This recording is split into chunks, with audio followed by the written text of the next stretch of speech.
What's poppin', ladies and gentlemen? How's everyone doing this afternoon, evening, or wherever you're on the world? Hopefully it's still good. This is your boy, the Ivanimal, and hopefully everyone's having a very safe Christmas. We only got 5 days left until Christmas. I hope you guys got done with your shopping.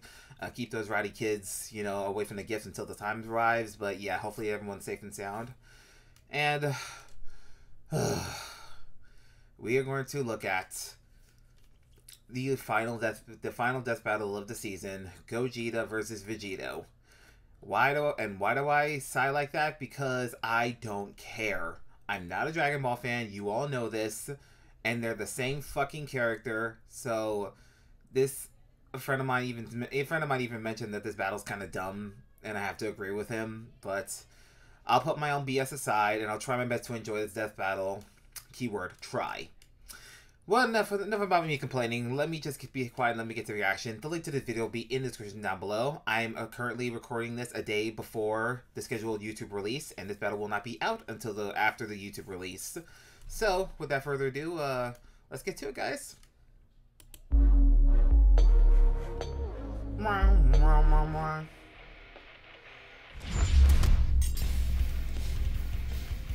Last one! Man, these things are so easy to find nowadays. Yes! Yeah. Now, with this ultimate power, I can finally conquer the world! Gogeta fight Vegito! What? Oh, come on! It's the ultimate Dragon Ball question! Which fusion of Goku and Vegeta is stronger? Gogeta, the combo greater than legends, or Vegito, the mix who surpassed gods?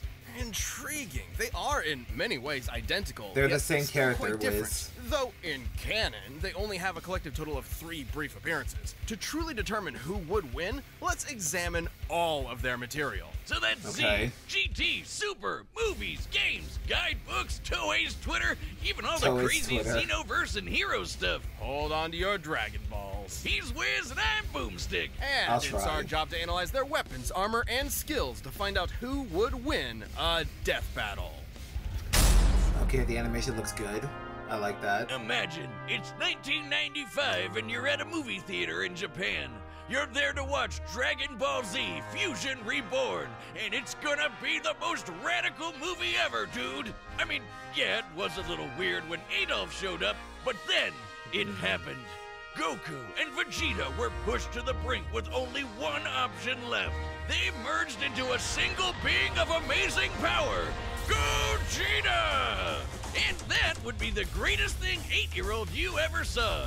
Yep, Well, you not me. peaked at 8. Fun fact, while Vegito had already Okay, I'll debuted in the stop. manga 2 months earlier, No. Gogeta was created first. After all, the movie had been in production throughout the previous year. Two Saiyans, the proud Gogeta, son fusion of son royalty of and the Goku, lower class Vegeta, champion 49, becoming 7, one method, epic fusion powerhouse. dance, This is the true potential of Goku and Number of cameo Vegeta. appearances, Easily 1. a top 5 Dragon Ball moment. Hey, nothing beats the first time we saw Super Saiyan, but I think this comes close. This method of fusion Yeah. was taught to Goku by the Metamorans, a mysterious alien people who we never actually see. But I'd guess they like wearing crop tops That with I- inflatable shoulder pads. that I do remember. Anyway, when Goku taught this fabled get outta here. technique to Goten and Sorry, Trunks, everybody. it was the most beautiful thing I'd ever seen. This is the fusion dance. On top of an incredibly precise movement routine, this technique requires both parties to match power levels in order to fuse successfully. A literal personification of the phrase, only as strong as the weakest link. It's pretty easy to screw up. Jesus, Trust me. that's but horrible. if you nail it, you're the baddest mother effer on the planet. Though not part of mainline canon, Goku and Vegeta first used this to battle Janemba, a demon basically composed of essence of evil. Probably smells like cats. Gogeta defeated him in less than 2 minutes. 20 years later, Gogeta would become canon to conquer one of the most dangerous entities in the multiverse, Broly. Obviously, Gogeta's super powerful, but I think his most underappreciated skill is how he comes up with awesome attack names. Like the Big Bang Kamehameha, Stardust God, Fall, geez, awesome. Meteor Explosion, That's and a the shield. ultimate villain killer, Stardust Breaker! A fancy-looking attack that completely obliterates all traces of evil within a target. That's how it took out Janemba in one shot. The guy was literally made of evil. Or cats.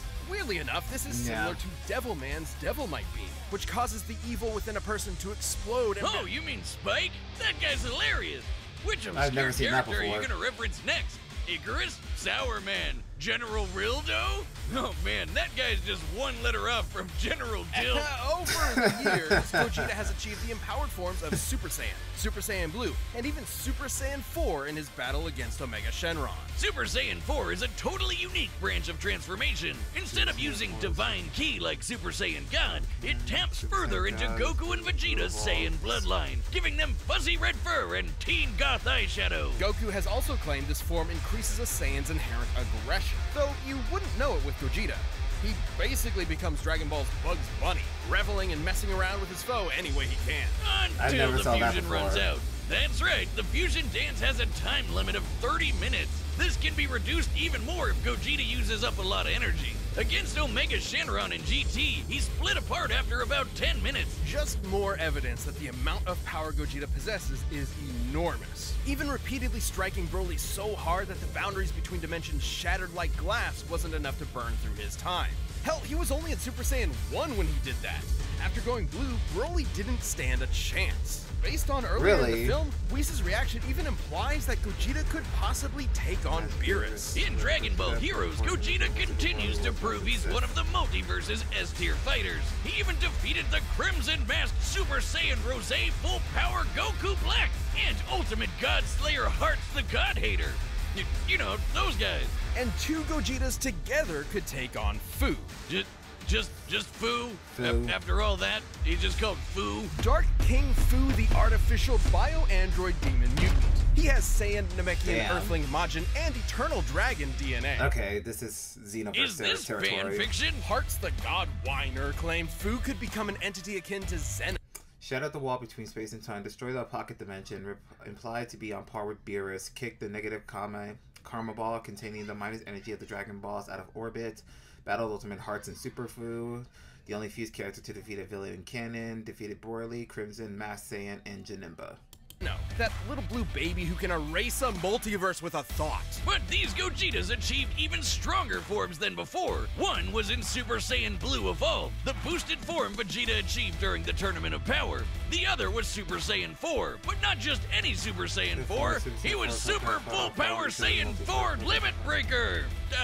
I think my tongue is permanently twisted now. These two forms fighting side by side implies that, at least in this iteration, both are similar if not equal in power. Gogeta's so cool! And there are tons of people who think he'd win this matchup. In Weekly Jump issue 28 he from 1995, probably will. The fusion dance was stated to unify Goku and Vegeta's spirits and draw out their power to the max. As long as a fight with Vegito lasts less than 30 minutes, the magazine says Gogeta should win. And then in the video game Raging Blast, there's a what-if scenario where Gogeta beats Vegito in a sparring session. But he was about to run out of energy, so maybe it could have gone either way. Though with his power and skill, it's unlikely any opponent would push Gogeta to his limit. Two of the greatest warriors in history merged together as one. What more could you want as a fan? And what more could you fear as a foe? I'm not a fan. I'd rather be foe. It's the spring of 1995. A demonic menace has threatened to consume the world in chaos. Goku and Vegeta were pushed to the brink with only one option left. Oh my god, get out of here. They used one of their most incredible techniques. Sorry guys, I can't edit that out. Of unimaginable power. Does this sound familiar? But there wasn't time to teach Vegeta an awkward dance routine he'd ultimately despise. Instead, they used the Patara. Only the gods themselves could rock bling like this. That's right, the Patara earrings come from the Kais, the gods that supervise the universes. By placing one earring on each person's opposite ear, the Patara forcibly fuses the two beings together, no power level matching required. In this case, Goku and Vegeta sometimes fuse spelled to become Vegito, number of appearances 2. Okay, seriously, Vegito? Couldn't they have a better name? It's not that bad. And remember, Fusion Reborn started production it could be called, before Toriyama could be called and Vegito. first appearance. So, Toei called dibs on the better name, huh? But still, shouldn't it be like Vegito? Yeah, exactly, that's what I said. Why Vegito? It makes more sense in Japanese. Vegito is formed from the first half of Vegeta and the latter half of Kakaroto. This is why Wikipedia actually translated it to Vegerot. Oh, that one sucks too. Okay, bored now. Yeah, Let's talk about how he blows shit up real good. Vegito has numerous techniques that are entirely his own, many of which are, fittingly, perfect combinations of Goku and Vegeta's signature moves, such as the final Kamehameha, formed like Vegeta's Final Flash, but fired like Goku's Kamehameha Wave. He's got a Spirit Sword, the Saiyan Shield, and the Banshee Blast. Which, no, it's not the ghost attack you're thinking of. With Goku and Vegeta's powers combined, Majin Buu was no match. Super Vegito was so friggin' powerful that even being turned into candy didn't slow him down. It just made him delicious. His level of power had transcended to such an impressive degree. I don't remember that before. He was capable of effectively ignoring having his matter entirely. He got fucked up by a candy ball. That's funny. He continued on as the incredible fighting Candy. No mouth, no brains, no organs of any kind, and he still kept slapping around that big pink ass. Phrasing. Presumably, this is similar to how Vegeta overpowered Babadi's mind control, of or how no Goku broke through his time skip who applies Vegeta's ability to retain his power despite the strand you may unique attributes of Potara fusion. Though, to be fair, the Super Candy is a pretty extreme example. But Vegito's a pretty extreme guy, even for the Dragon Ball multiverse. He later got that godly blue hairspray and beat the crap out of merged Zamasu, a double deity. Like a fusion dick measuring contest, but not at all close. Though similar to his dancing counterpart, Vegito's time ran out after he overtaxed himself. Which was kinda weird. Back in the day, they said these Potara fusions were permanent. Turns out it's only permanent for Supreme Kais. Vegito's form can last up to 1 hour before splitting apart, but can be shortened severely if he goes full tilt. In the manga, Vegito formed after Zamasu fused, and split apart when they expected fused Zamasu so one to lasts have 20 half an hour, the other left, one lasts an hour. He cut his time down to 40 minutes at most, though in the anime it was way less since he tried to quickly overpower Zamasu with a single attack. The Potara have their own set of rules. Unlike the fusion dance, this form is maintained by the power of the earrings, not the fusers themselves. As such, destroying the earrings ends the fusion. And if you slap the Potara on while in a Super Saiyan form, you can't power down while fused. So if Goku and Vegeta aren't careful, they can find themselves draining power when they don't need to. But surprise, Vegito's got into his own Super Dragon Ball Hero shenanigans. Powered enough to reduce an hour-long duration to mere minutes, easily overpowered fused Zamasu, battled Mekikabra and Super Fu, maintained consciousness and combat ability while transforming into Candy. Super Saiyan 2 Cleffa overpowered Super Saiyan Blue, defeated Broly, Clumber, Super Buu. And he's got the full power red fur too. Look, Wiz, I think I'm having deja vu. Aside from Bruh. Fu, he's battled heavy-hitting threats to the multiverse like Cumber and Mekikabra. And just like with Gogeta, there's plenty of people who think Vegeta would win this fight. Daizenshus 4 and 7, basically two Dragon Ball encyclopedias, claim that the Potara fusion is superior to the fusion dance. Old Kai said this too, that the Potara provide a greater effect. Though they both may be referring to what was believed at the time to be a permanent fusion. Not having to worry about overspending your time limit would certainly be a greater effect if it were true. But hey, there's nothing that can get in the way of Vegito's awesome power. Gods and demons alike are no match. When there's no one strong enough to save the day, then perhaps two will do. Interesting. All right. So it seems like, okay, Gogeta lasts for half an hour while not full tilt. Vegeta can last an hour full tilt. And what I do know about the fusion dance is you have to match each other's power, where Vegito with the earrings, you can't. So it seems like Vegito has a chance here, now that I'm thinking about it. And apparently if he did fight Brody, like again, they're the same freaking character. Yeah, I think those could potentially give Vegito the win. So I'm probably going to say Vegito. Anywho, let's see who wins. Right, the combatants are set. We've run the data through all possibilities. Hear my wish, Eternal Dragon. It's time for a death battle!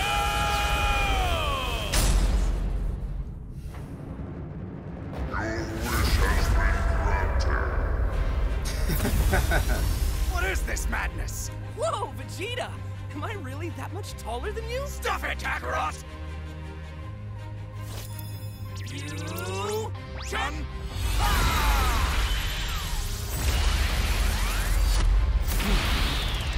Go! Alright, he's taking it.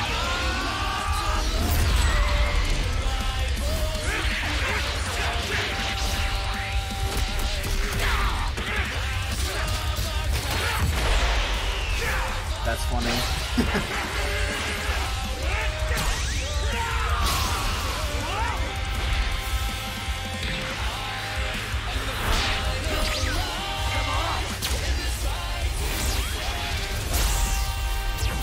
It's almost hard to keep up with who's who if you're not paying attention.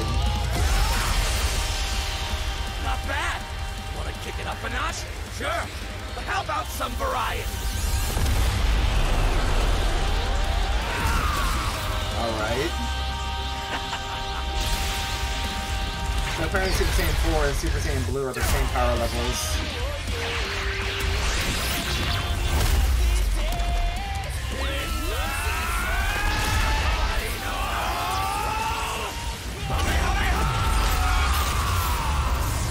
Oh shit. They're on the Dragon Road now. My turn. There we go. There's Blue.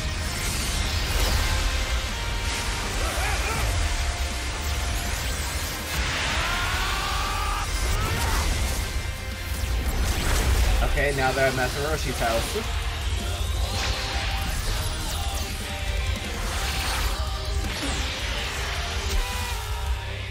Bruh. Gotcha. Yeah, you kind of fooled me there, I'm not gonna lie.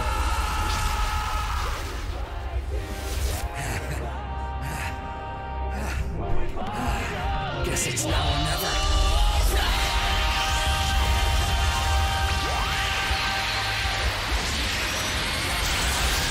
Alright, this is it. He's making it.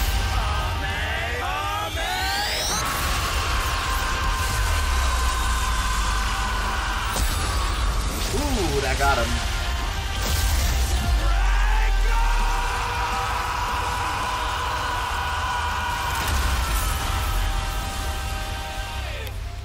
Uh-oh, who's bleeding?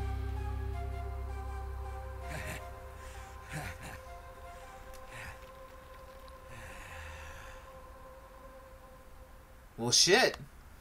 Okay, Vegito won. I did not expect that. Well, I kind of did because of the analysis, but either way, I'm surprised. Oh man, all right, who's that next? totally worth the wish. Oh, I guess we probably could have solved a lot of world problems with that. I suppose world domination can wait another year. Way this more fight important than was this. incredibly close. Nope, seriously, how could it not be? They're almost exactly the same person. With a few minor... They are the same. Okay, I'll stop. I won't! Gogeta has more canonical victories, more exclusive techniques, they're equal in skill. Negative fusion dance can fail if performed improperly, shorter duration. Vegito considered stronger by more official sources, longer duration, no power matching requires, equal skill, unable to power down after fusion. Differences here and there, like signature attacks. Neither Vegito nor Gogeta had one single power that provided an absolute edge over the other. Except perhaps Vegito's longer time limit, though it's not so clear-cut. Both have overtaxed their energy quick enough to end their fusions in less than 10 minutes. Time isn't the only factor, but also whatever is maintaining each fusion. Gogeta's body and Vegito's earrings. It's possible Vegito's power can actually drain the Potara faster than Gogeta's does his own body. Still, it's twice the time, and that definitely gave Vegito... There's not enough evidence to definitively prove that Polara uses energy different than the fusion dance. When the two forms appear together in crossovers like Super Saiyan Ball Heroes, it is not an explicit factor. Gogeta more flexibility and strategy. Fuck off! So more often than not, it's safe to say Gogeta would run out of juice first. Also, when Vegito or Gogeta diffuse from power overuse, it's typically difficult for them to immediately fuse again due to that lack of energy. But Vegito had another one over Gogeta. No matter what, he'd always have a very slight power advantage. Remember how the fusion dance requires the fusers to match their power levels? Yeah. Well, the Potara don't need that. Goku doesn't need to match Vegito's slightly lower power levels, so there's nothing stopping Vegito from combining the full sum of their parts. Poor Vegeta. You'll get your day in the sun one day, buddy. Oh, yeah. Am I kidding? This might be what Old Kai was referring to when he said the Potara had a greater effect. But hey, could Gogeta have destroyed the earrings? Nope! He would have had to be able to overpower Vegito first, like how Goku could only destroy Kefla's earrings after he reached Ultra Instinct. Remember, when comparing levels of power in Dragon Ball, the greater one can overrule almost anything the weaker one does. The earrings likely tend to be protected by the user's ki aura, similar to their clothing. The only time we've ever seen Potara damaged or specifically targeted are when the wearer is overwhelmed or in a vulnerable state. If any stray ki blast could destroy them, we'd have a lot more broken earrings by now. Lastly, there's some debate over their personalities. In their first appearances, Vegito seemed rather cocky and playful against Boo, whereas Hold on. There is no consistent evidence Goku or Vegeta had more influence over either fusion. Vegito's taunting and Goku's lack of seem more related to the context of their fights. Dragon Ball Super Broly appears aligned Gogeta's personality and voices with that of Vegito's as seen in Dragon Ball Super. Gogeta was far more deliberate against Janemba, and thus far more successful. However, these are not core personality traits, and assuming so would be inconsistent with Vegito's serious fight with Zamasu and Gogeta's more brash fights with Broly and Omega Shenron. Context is key. As far as personality and mental ability goes, Gogeta and Vegito are practically identical. In the end, Vegito's higher power level, no matter how slight it was, made a big difference in protecting and maintaining his longer, more flexible time limit. Gogeta was gonna need meta more than that to beat Vegito. Sorry, Wiz, I know that pun was po-terrible. Wait, shut up. Earth's Dragon Balls give 2 wishes, right? Oh, yeah. Hey, Shenron, I wish for you to fuse me and win. Oh, God. Go! The winner is Vegito. Congrats, I guess, And Vegito. doubly thanks to our channel members for supporting us he this didn't really year. win. Hope you've You been lost enjoying too. the extra perks and content. We've got a bunch of new stuff in the works for you. If you aren't a Really? champion, click that join button and give it a shot. Also, Season 10 of Death Battle is coming soon, including 2 matchups chosen by our champions. Let's see what you picked. That was the one I wanted. Because I did vote on this. And I don't know... That triangle thing. Discord. Another pony episode. I don't know who that is. Oh, I know who that is. Malik's Merger versus Cole McGrath. Okay, this one I'm gonna look forward to. The other one, I don't care. But yeah, this is gonna be this is gonna be a good fight. I can't wait to see that. Next season on Death Battle coming soon. How soon are we talking about here? Well, guys, I hope you all enjoyed that reaction. That was entertaining, despite the bashing, despite the be like, they're the same character over and over, which I apologize. It was an entertaining fight. It was, you know, they're the same character, but the difference is that they did point out Vegeta having a longer time limit, no need to match powers, levels, so on and so forth. It was still a good matchup. I enjoyed it. And that's all I really have to say about it. It was good. I'm definitely looking forward to the guy from Infamous since I played both of the games. I even played the vampire version of that game too. The triangle thing and Discord, I don't care. I'll still react to it, but still. That's all I have to say about it. It was a great fight, very entertaining, definitely worthy of being a last episode. Never thought I'd say that. But anyway. Hey you guys, that's going to be it for this video. If you have any videos you'd like me to react to in the future, leave it in the comment section down below. Put a post notification so you don't miss what I do. Like, comment, share, subscribe, all that other good stuff. Follow me on all my social medias, and I'll see you guys in the next video. Much love you guys, and y'all stay awesome.